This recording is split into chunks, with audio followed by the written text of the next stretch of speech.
누가복음 2장 8절에서 14절까지입니다.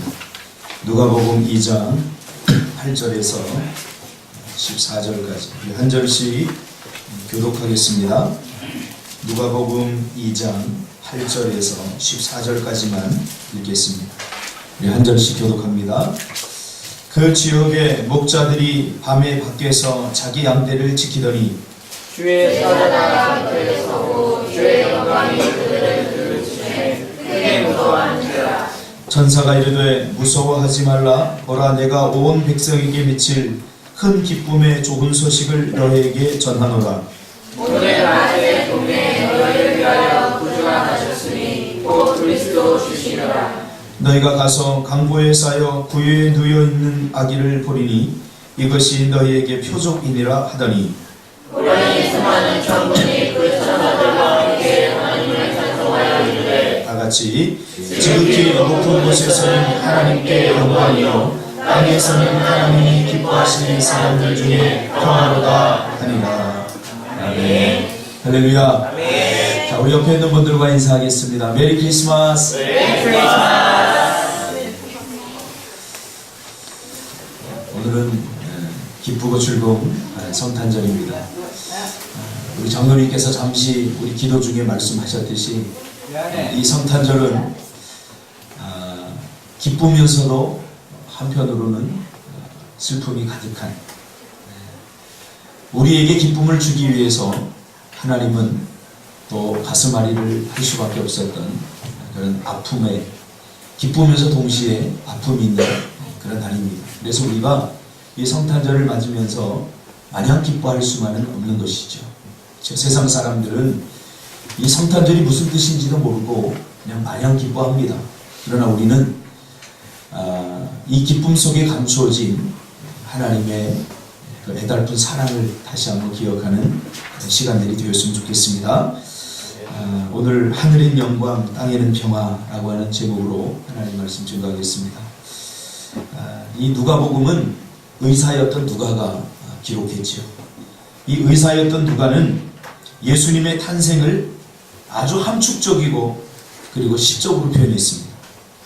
하늘에 계신 하나님께는 영광을 드러내는 일이고 땅 아래 있는 우리 인생들에게는 평화를 주는 일이다. 이렇게 예수님의 탄생을 아주 아름답게 시적으로 함축적으로 표현했습니다. 아주 짧지만 정말 이 안에는 예수님 탄생의 모든 이야기가 압축 파일처럼 그렇게 함축되어 있는 것을 보게 되죠. 어떻게 예수님이 이 땅에 육신의 몸을 입고 오실 수밖에 없었는지에 대한 그 긴 이야기를 한 문장으로 어떻게 이렇게 완벽하게 표현할 수 있는가, 정말 놀라울 뿐입니다. 예수님께서 왜 이 땅에 육신의 몸을 입고 오실 수밖에 없었는지, 예수님께서 하늘의 그 높은 보좌를 버리시고 왜 이 땅에 인간의 몸을 입고 오실 수 없었는지, 우리가 책으로 쓰면 수만 권, 수천 권이 되지만, 그러나 이 긴 이야기를 이렇게 짧게, 굉장히 놀라워요. 그죠? 이렇게 짧게 함축적으로 표현할 수 있었는지, 저는 이 누가복음 2장을 볼 때마다 참 굉장히 은혜를 많이 받습니다. 아무리 생각해도 이것보다 더 좋은 표현은 없는 것 같아요. 여러분, 표현을 잘 하려면 어떻게 되죠? 표현을 잘 하려면, 상대방이 알아듣기 쉽게 표현을 잘 하려면, 어떤 사람은 그런 사람이 있어요. 자기 식대로 이야기하고 왜 못 알아듣냐고 이렇게 이야기하는 사람이 있어요. 어떻게 하면 저 사람이 잘 알아들을까? 그렇게 하려면 뭐가 필요하죠? 생각을 많이 하게 됩니다. 성경에서 이것을 묵상하다 이렇게 표현합니다. 저 사람이 잘 알아듣게 하려면 내가 생각하고 또 생각하고 깊이 생각해야 됩니다. 그래야 저 사람이 잘 알아들을 수 있게 함축적으로. 사람의 기억력은 한계가 있기 때문에 제가 심리학을 배울 때도 사람은 숫자는 한 7자리까지 기억을 한대요. 그렇죠? 그래서 전화번호가 7자리이지 않습니까? 근데 오늘 본문을 보면 이 누가가 이것을 굉장히 묵상을 했던 것 같아요. 이 예수님의 탄생의 이 위대함을 어떻게 간결하게 표현할 수 있을까? 어떻게 핵심적으로 사람들의 인상에 깊이 남을 수 있게 이것을 표현할 수 있을까?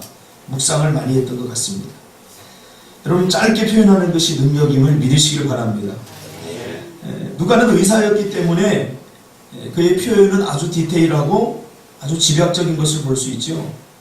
그러므로 누가가 어떻게 이런 표현을 할 수 있었는가를 우리가 보려면 누가가 이 예수님의 탄생을 묵상한 내용들을 한번 더듬어 보는 것이 중요합니다.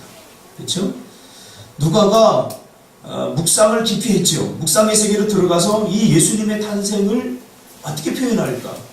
우리가 보통 시도 다 쓰잖아요. 예수님의 탄생을, 이 기쁨을 우리가 어떻게 표현할 수 있을까? 그러면 우리가 시를 쓰잖아요. 그럼 시를 쓰려면 깊이 생각하고 이걸 어떻게 표현할까 하잖아요. 누가도 비슷했던 것 같아요. 그래서 굉장히 누가가 묵상을 했는데, 예수님의 탄생에 대해서 묵상을 했는데 그 묵상한 내용들을 다듬어가는 것은 굉장히 설레이는 일이기도 하면서 우리에게 큰 은혜의 세계를 경험하게 하는 거죠. 한번 그의 묵상의 세계로 한번 들어가 볼까요? 그는 왜 이런 표현을 했을까? 하늘에는 영광, 땅에는 평화. 잊어버리지 않잖아요. 그러니까 예수님의 탄생은 하늘에는 영광을 주고 하나님께는 영광이 되고 땅에 있는 사람들에게는 평화를 주는 그런 일이다. 너무나 은혜스러운 말씀입니다. 여러분, 예수님은 하나님이십니다. 빌립보서 2장 6절에 보면 예수님이 성육신한 사건을 이렇게 표현했죠. 그는 근본 하나님의 본체시다. 예수님은 뭐라고요? 하나님이십니다. 예수님은 하나님의 본체십니다. 예수님이 곧 하나님이고 하나님이 곧 예수님입니다. 그는 하나님의 본체시다. 그러나 하나님과 동등됨을 취할 것으로 여기지 않았다라고 말합니다. 똑같은 하나님이신데 하나님으로서 누려야 될 특권과 하나님으로서 누려야 될 모든 것들을 다 내려놓았다는 거죠. 하나님입니다. 이게 쉬운 일이 아닙니다. 누구 때문에?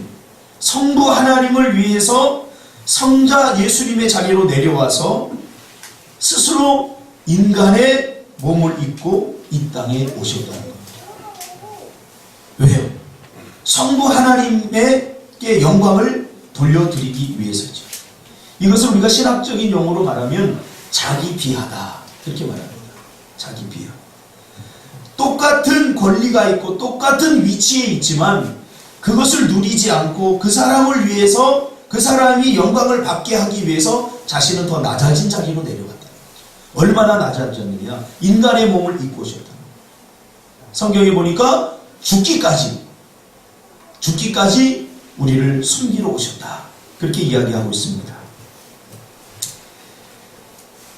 죄인은 근본적으로 자존심이 가장 강합니다. 자존심. 그래서 죄가 가장 강하게 역사하는 곳이 어디냐면 우리 인간의 자존심입니다. 자존심. 그러니까 자존심을 건드려 놓으면요, 사람은요 굉장히 무서워집니다. 거기다 목숨을 걸어버립니다. 그러나 예수님은 자기의 자존심을 다 내려놓으신 거예요. 다 내려놓으신 거예요. 어디까지? 죽기까지. 나는 아무것도 아니다. 여러분 생각해 보세요. 신이신 하나님이 인간의 자리로 내려왔다. 모든 권리 포기하고 얼마나 불편하겠어요. 얼마나 불편하겠어요. 예수님의 낮아지심의 위대함이 여기 있습니다. 가장 높고 고결한 분임에도 스스로 자신을 낮춰서 천한 자리로 내려온 거죠. 이것이 여러분 성탄입니다. 자기를 스스로 낮추고 자기를 스스로 불편하고 불완전한 자리로 예수님께서 내려오셨다는 거죠. 왜 그렇게 하셨는가? 왜 그렇게 하셨는가? 오늘 본문의 누가는 하나님께 영광을 돌리기 위해서 그렇게 하셨다라고 표현을 하고 있습니다. 그것이 하늘에는 영광이에요. 그 말입니다.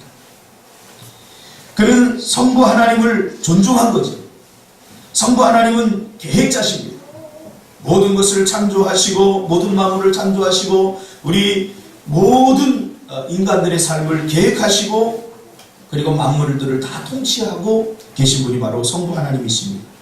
그런데 이 성부 하나님의 모든 계획이 사단의 유혹으로, 사단의 도전으로 말미암아 인간의 욕심 때문에 이 성부 하나님의 계획이 위기가 온 거죠. 그렇죠? 원래 성부 하나님은 우리 인간을 만들어서 우리 인간을 통해서 찬송을 받고 인간과 함께 교제하며 아름다운 천국을 이루며 살아가기를 원했어요. 그런데 사단이 우리 인간을 유혹함으로 인해서 이 하나님의 위대한 계획이 위기를 맞게 되는 거죠.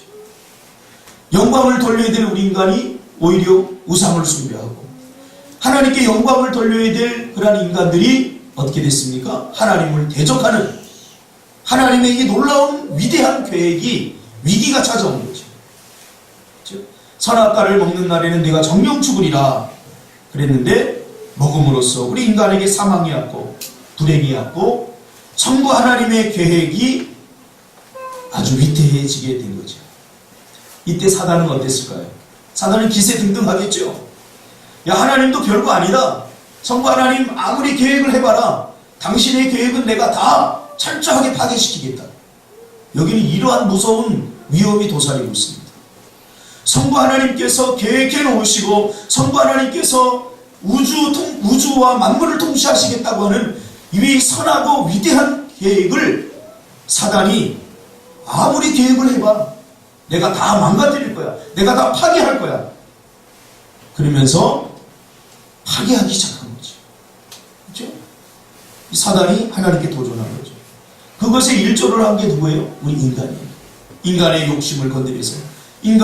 욕심을 건드려서 유혹을 해서 죄를 짓게 만드는 거죠. 그러니까 이 성부 하나님의 계획이 위기가 온 거죠. 그런데 예수님이 스스로 자신이 인간의 몸을 입고 이 땅에 오셔서 그 죄를 대신하여 십자가에 달려 죽으시려고 오신 것이죠. 이 위태위태한 하나님의 성부 하나님의 계획을 이대로 끝나게 해서는 안 된다. 그리고 예수님께서 스스로 희생하시고 스스로 자신을 낮추어서 이 땅에 오신 사건이죠. 이게 바로 성탄절입니다. 왜 예수님이 이렇게 하셨는지 사람들은 의아해합니다. 왜 하필이면 이 방법밖에 없었는가? 예수님이 왜 하나님은 모든 것을 하실 수 있는 분인데 왜 하나님은 하필이면 예수님을 이 땅에 보내셔서 십자가에 달려 죽게 하시는 이 방법밖에 없었는가? 우리가 히브리서를 보면 왜 그럴 수밖에 없었는지 우리가 자세히 알 수 있습니다. 히브리서 9장 22절에 보면 피 흘림이 없은즉 죄사함도 없다라고 말합니다. 죄는 반드시 피의 대가가 필요합니다. 피의 대가가 필요합니다. 그런데 점이 없고 흠이 없어야 됩니다. 점이 없고 흠이 없어야 됩니다. 죄인인 내가 용서를 하면 그것은 진정한 용서가 아닙니다. 뭐죠? 거래가 되는 거예요. 내가 너를 용서해 줄 테니까 너도 나를 용서해 줘. 그래서 제사를 드릴 때는 구약에 점이 없고 흠이 없는 온전한 제물을 하나님 앞에 드려야 됐어요. 그렇죠? 이것은 죄가 없다 그런 뜻입니다. 그러므로 우리가 지은 죄를 이것을 구속받기 위해서는 뭐가 필요합니까? 점이 없고 흠이 없는 그러한 양이 필요한 거죠. 다시 말하면 죄가 없는 사람이 필요한 거죠. 죄가 없는 사람. 죄가 있으면 그 거래라고 그랬죠. 죄가 없는 재물이 필요해요. 근데 성경에 보니까 모든 사람이 다 죄인이에요. 죄가 없는 사람이 있으면 이 사람을 제물로 드려서 모든 죄가 다 용서함을 받을 수 있는데 모든 인간들은 다 죄인이에요. 죄가 없는 사람이 없어요. 로마서 3장에 보니까 모든 사람이 죄를 지었고 하나님의 영광에 이르지 못하고 죄의 삭은 사망이다. 분명히 이야기했어요. 그래서 하나님은 예수 그리스도를 죄가 없으신 예수 그리스도를 이 땅에 산 제물로 우리에게 보내주신 거죠. 이것이 성탄입니다. 이렇게 해서 곤란했던 그 하나님의 그 위기를 맞았던 하나님의 계획이 예수 그리스도로 말미암아 다시 회복된 거예요. 회복된 거예요. 누구의 피하로? 예수님이 스스로 낮아지심으로, 예수님이 스스로 이 땅에 인간의 육신의 몸을 입고 오심으로 하나님의 계획을 위기에 몰렸던 하나님의 계획이 다시 회복이 된 거죠. 누가는 자신의 묵상을 통해서 결국 이것을 깨닫게 된 거죠. 이것을 깨닫게 된 거예요. 그래서 그는 이 성탄을 하나님께는 영광이 되는 행위다 라고 오늘 고백하고 있는 것입니다. 우리가 사는 세상은 이렇게 자신을 낮추고 비하하면서까지 다른 사람을 높여주는 세상이 아니라 오히려 그 반대입니다. 나의 높아짐을 위해서 너를 이용하죠. 나의 잘됨을 위해서 다른 사람을 낮추는 그것이 세상의 논리입니다. 이것이 사단의 논리입니다. 그러나 이 성탄은 내가 기꺼이 낮아지고 내가 기꺼이 너를 위해서 희생함으로써 너를 높여주는, 너를 살려내는, 그렇죠? 그것이 바로 성탄의 정신입니다. 이런 세상 속에서 사람들은 점점 소외가 되고 있습니다. 이런 사람들은 결코 하나님의 나라를 위해서 또 하나님의 영광을 위해서 절대로 자신을 낮추지 않죠. 또 교회와 하나님 나라를 위해서 절대로 자신을 낮추지 않습니다. 성탄의 정신은 바로 나를 기꺼이 희생해서 하나님의 영광을 드러내는 것입니다. 그래서 마냥 기쁜 일이 아니죠. 우리가 그런 것 같아요. 잘 됐으면 좋겠다. 막 축복받아라. 그러면 다 좋아해요.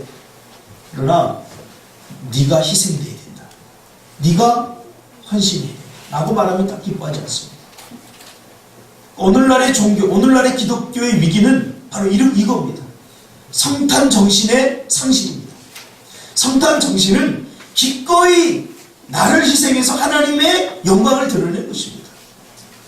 근데 많은 사람들이 그렇게 하지 않고 있어요. 그렇게 하는 것을 피하고 있어요. 오늘날 교회에 가보세요. 기꺼이 나를 희생하고 나를 헌신해서 하나님께 영광을 돌리겠다고 하는 사람이 몇 명이나 됩니까? 별로 찾아오기. 오히려 하나님을 이용해서 내가 좀 성공해 보겠다, 뭔가 좀 잘 돼 보겠다 하는 그런 생각들로 가득 차 있는 거죠. 그러므로 여러분, 우리 꿈틀교회 성도만이라도 성탄의 정신이 회복되기를 주님의 이름으로 축복합니다. 나를 기꺼이 희생해서 하나님이 영광이 되고 하나님의 자랑거리가 되겠다. 이것이 바로 성탄 정신입니다. 예수님은 하나님이시지만 하나님과 동등됨을 취할 것으로 여기지 않았다. 이 말은 하나님으로서 누려야 될 모든 권리를 다 내려놓았다. 다 내려놓고 그리고 인간의 몸을 입고 오셨다. 있을 수 있을까요? 이런 일들이.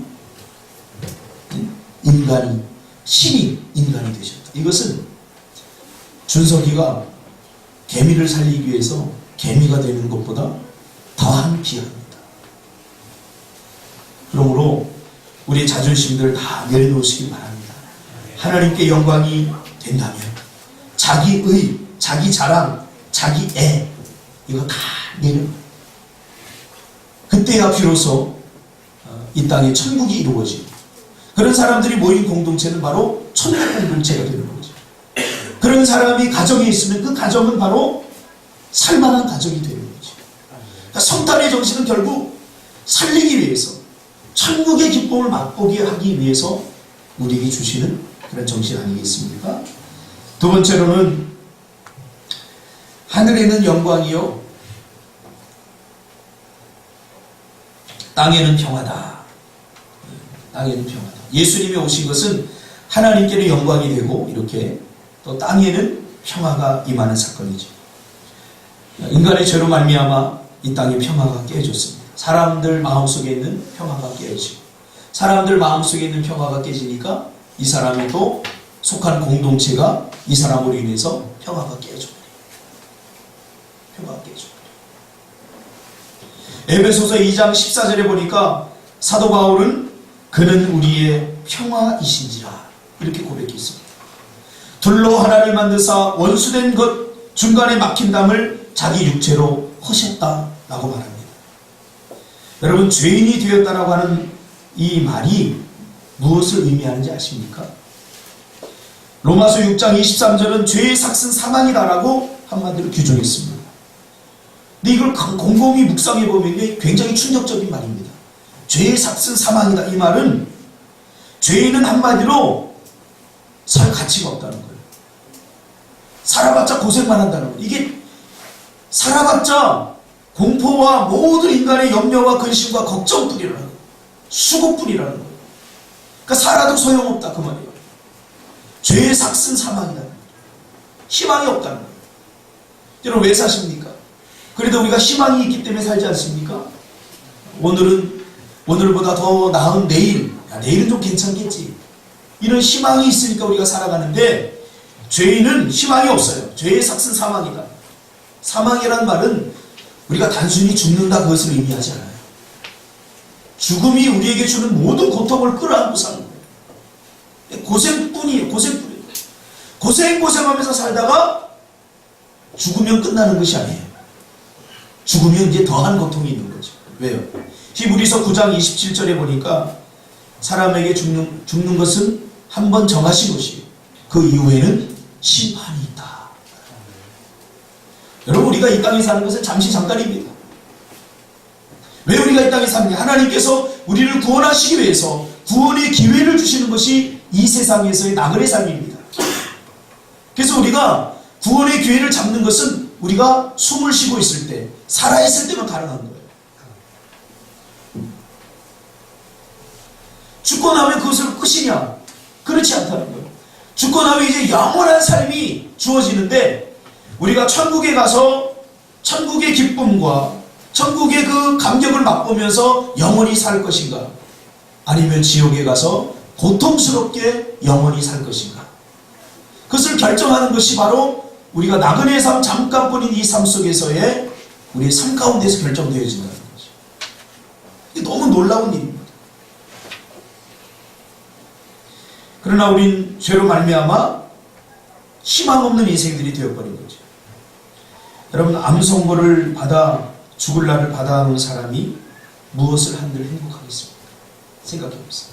이 사람은 꼬리표가 이제 시한부 인생이에요. 암 선고를 받아 희망이 없어요. 도저히 고칠 수 없어요. 이 꼬리표를 달고 있는 사람에게 여러분 무엇을 먹어도 이게 맛있겠습니까? 무슨 행동을 해도 이게 기쁨이 있겠습니까? 언제 죽을지 모르는데 사형 선고를 언더받은 사형수가 감옥 안에서 무엇을 먹은들 행복할 수 있겠습니까? 최악이죠. 무엇을 한들 기쁘겠습니까? 사형수가 언제 죽을지 모르는데 늘 조바심과 두려움으로 살아가는 거죠. 우리 인생도 이와 같다는 거예요. 죄의 문제가 해결되지 않은 인생은 그래서 무엇을 해도 어떤 것을 채워도 여전히 불안하고 여전히 두려운 거예요. 저는 그런 사람들을 많이 만나보았습니다. 왜 그래요? 죄의 문제가 해결되지 않았기 때문에 죄가 평화를 깨버리고 우리 마음속에 있는 하나님이 주신 절대적 평화를 죄가 깨버린 거죠. 그래서 평화가 깨진 사람들을 이렇게 보면 어느덧 거칠잖아요. 그래서 그 사람이 또 어떤 공동체에 가면 그 공동체도 다 깨져버려요.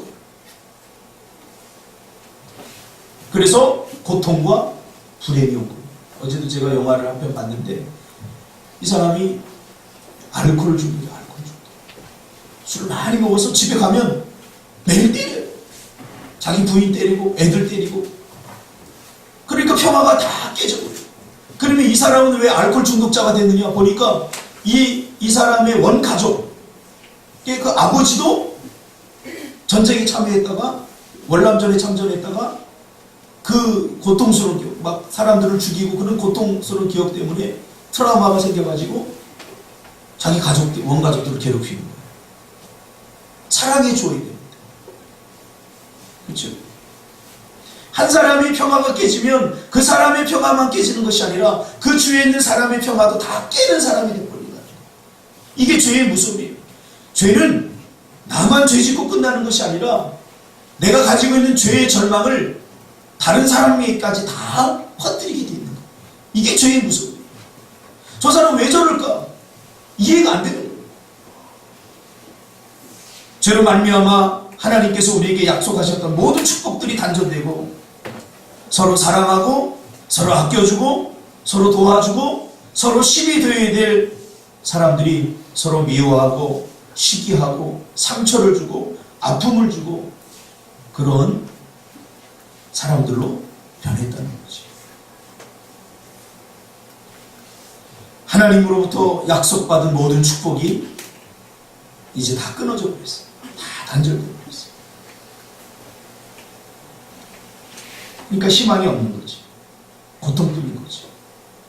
그러니까 이 땅에서 그렇게 살다가 죽으면 끝나는 게 아니라 죽으면 더한 고통이 또 우리를 괴롭히게 되는 거죠. 결국 우리 인간에게는 이렇게 고통만 남게 된 것입니다. 하나님과 관계가 끊어집니다. 평화가 깨어집니다. 제가 개인적으로 주님을 만나고 나서 제가 경험한 바에 의하면 제일 먼저 변화된 게 뭐냐면 마음의 평안이 생겼어요. 예수 만나기 전에는 그 어릴 적에도 죽음에 대한 고통이 따르고 뭔가 마음이 편하지 않았어요. 뭔가 불편했어요. 뭔가 두려움이 가득했어요. 그런데 예수님을 만나고 난 이후에 나에게 가장 큰 변화가 있었는데 그게 뭐냐면 마음의 평화가 생겼다는 거예요. 잘 걱정이 안 되더라고요.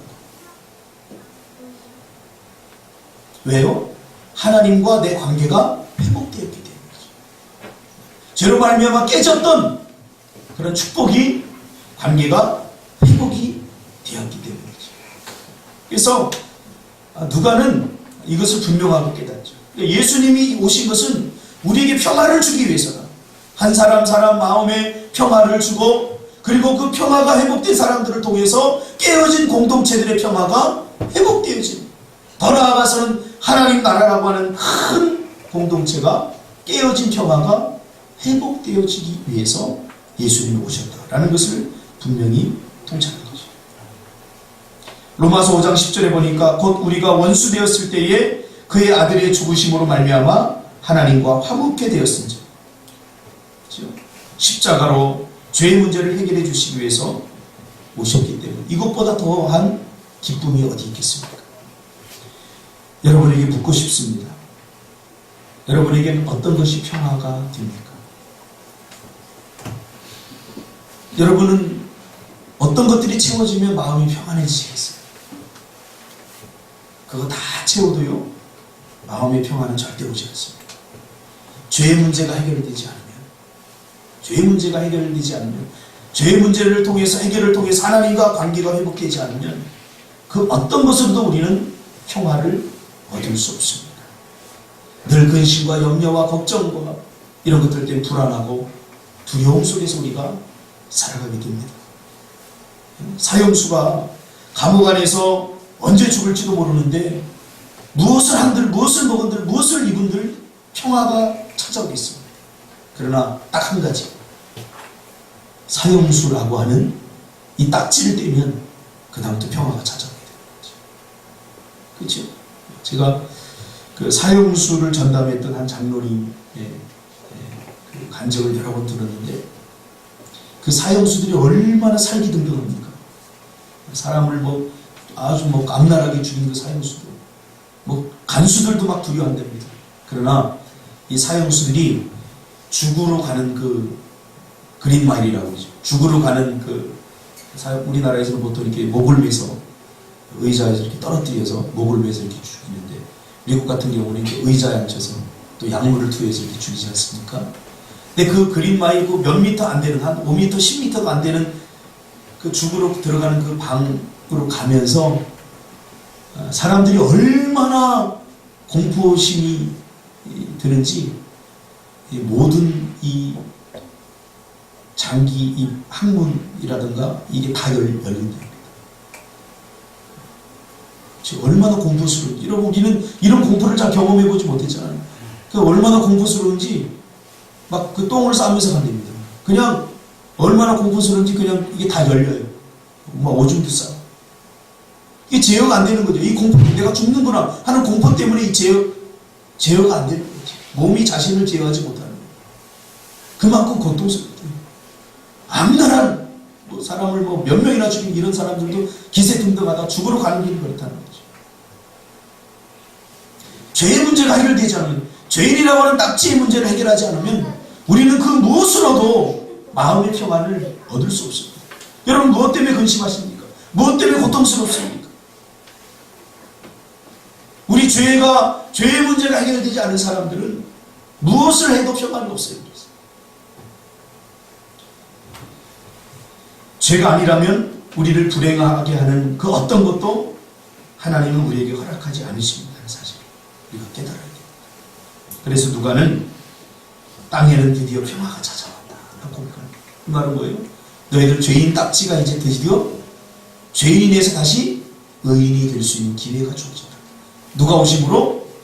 예수님이 오심으로. 예수님이 오심으로.